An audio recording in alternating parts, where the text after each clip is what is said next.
Today I'm going to be predicting the rankings of all the teams in the group stage in the Qatar 2022 World Cup. Don't forget to leave a like and subscribe if you guys are enjoying the World Cup content, and click the notification bell to stay up to date with all of the recent uploads. And with that being said, let's jump into the video.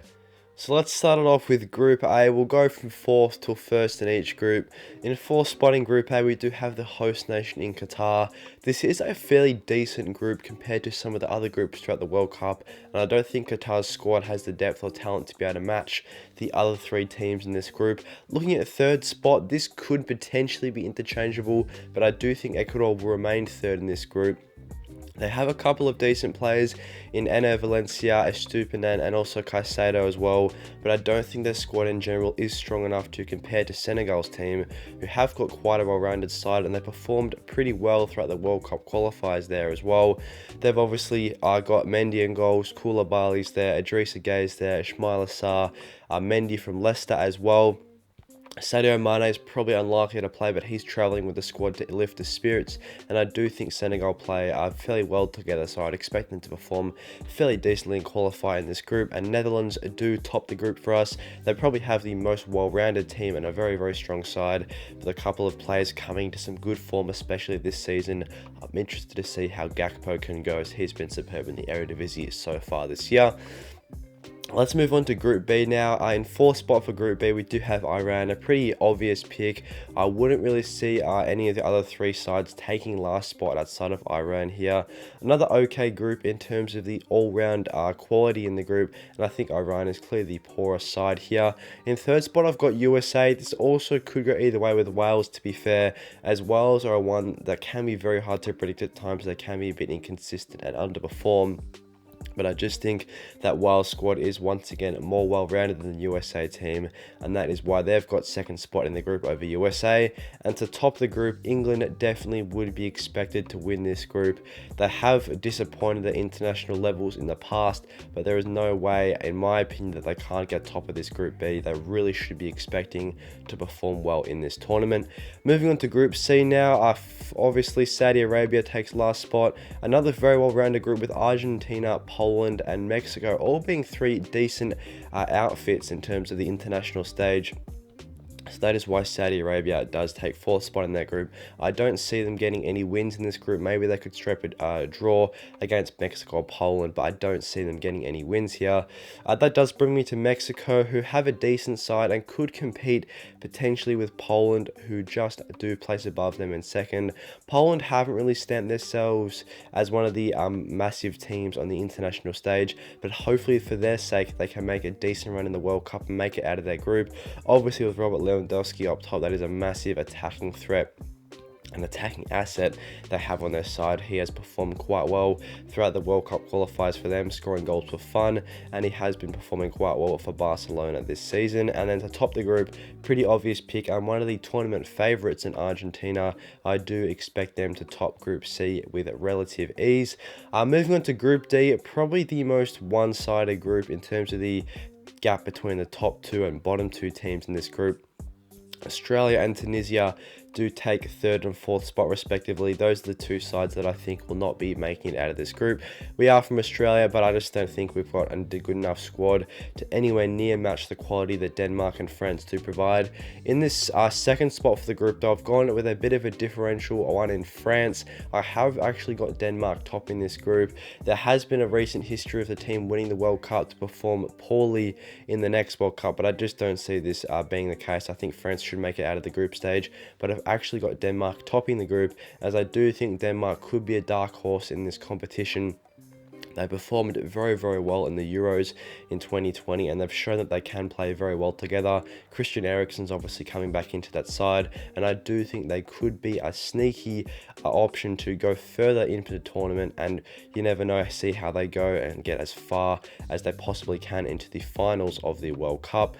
Let's now have a look at Group E. In 4th spot, I do have Costa Rica here. This is also a fairly well-rounded group, with Germany, Japan and Spain being the other three teams in this group. Personally, I just think Costa Rica don't have as good a squad as other teams in this group, and I have got them sitting in 4th spot. We did see them make a very impressive run in the 2014 World Cup. They really gelled together as a team. They still have a couple of players from that World Cup in this one, actually, which is quite interesting, but I don't think they're going to be able to get out of their group, and I think they're going to finish bottom. In 3rd spot, I've gone with quite a controversial and definitely a risky pick. I've got Spain in 3rd and Japan to qualify in 2nd. The Spain team seems to consistently disappoint at the international stage. They weren't too good in the Euros in 2020, didn't really push for a final spot, or obviously didn't go on to win the tournament. And I think Japan, they've shown in the past, they had an excellent World Cup in 2018. They had an excellent match against Belgium, just losing out 3-2 there.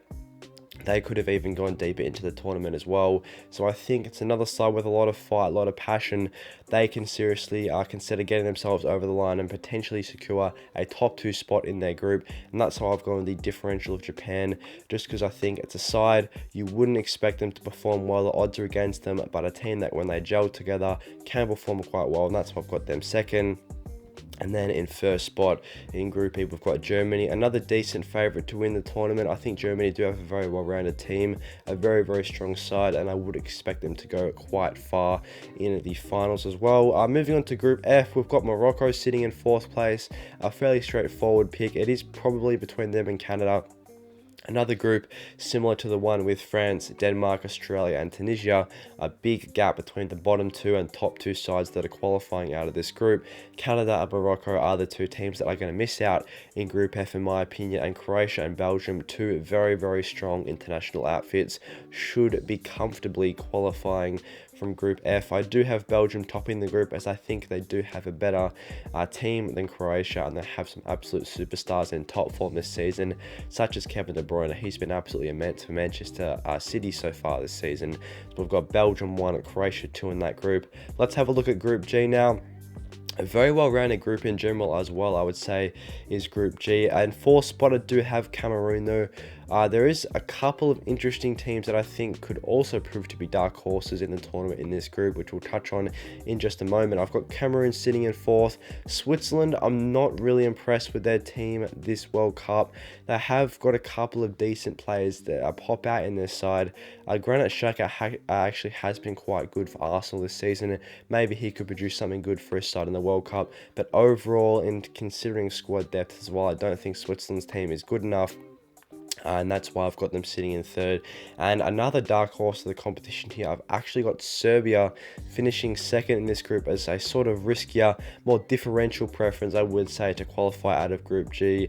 I don't just want to go the top 2 sides based on international ranking just to get the top 2 spots in the group. I do think there's going to be some upsets in the World Cup, and I think Serbia could definitely cause one of those upsets alongside with Japan in the group stage, and that's why they're sitting in 2nd spot. And obviously sitting in top spot for Group G is Brazil, another tournament favourite, probably the favourite to win the World Cup right now is Brazil. They should win Group G with a relative ease, and I would expect them to take top spot, along with Argentina being a top contender and Germany being a top contender, all to finish 1st in their groups. And then closing out with Group H, this is another decently well-rounded group. In 4th spot, I do have Ghana though. They are coming 4th, and South Korea are the other team to miss out in 3rd spot. South Korea definitely do have a couple of standout players, but once again, it's a thing about the whole quality of the full starting 11 and the squad depth. I don't think it's quite there when you compare that to the top 2 sides of Uruguay and Portugal. Portugal, I am hoping can go deep into the tournament, and that's why I've got them sitting 1st in this group. I do think Portugal are getting slept on a little bit. Definitely a very, very good starting 11, and they've got some players in there that have performed very well so far this season. I'm interested to see how Rafael Leao can do for Portugal as well. Bernardo Silva's been very good for them, and of course Cristiano Ronaldo, can he produce once again at the international stage for Portugal? Definitely a side that I'm really, really looking forward to watch in this 2022 Qatar World Cup. So they've got 1st spot, and Uruguay with a very strong side as well. We'll have to see how Darwin Núñez can do for them. I've got Uruguay in 2nd. Thanks for watching today's group stage predictions for the 2022 Qatar World Cup. Also look out for predictions that we are going to be making for the round of 16 and onwards to eventually choose the potential winner of the 2022 Qatar World Cup. As always, please leave a like and subscribe if you did enjoy the video, and click the notification bell to stay up to date with all the recent uploads. And with that being said, I'll see you guys in the next one.